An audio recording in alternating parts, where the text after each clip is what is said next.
Garrett Wilson disappointed in week 16 against Jacksonville, but his wide receiver 75 finish and 3 fantasy points, they are misleading.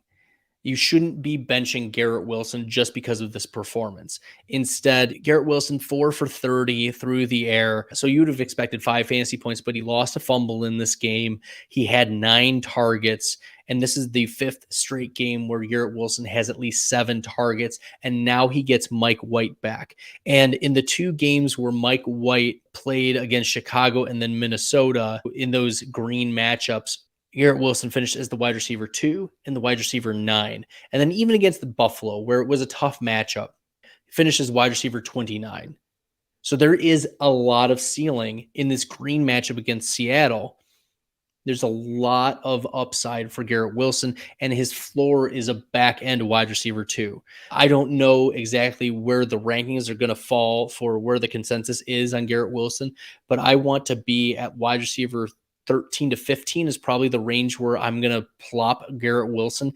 But if anyone has him below like wide receiver 20, they're being foolish. This is a player he's earned his pedigree in a sense. Like he's proven that he would deserve to be the 10th overall pick.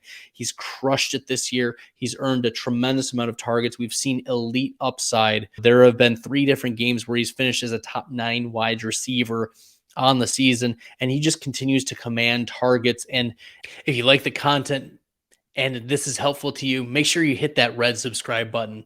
It really helps the channel. And if he gets consistency at that quarterback position next year, we're talking about not just a top 10 dynasty or top 5 dynasty wide receiver, but a top 10 wide receiver just for next year. And he may have already earned that. We will see where the ADPs land, but I want to be aggressive about getting Garrett Wilson onto my fantasy teams in 2023. But for this matchup against Seattle, yes, on paper, the secondary is tough against opposing wide receivers, but I'm not concerned about Mike White getting the ball to Garrett Wilson for big gains and a lot of fantasy points. This game could very much turn into shootout, and Garrett Wilson could be at the center of that.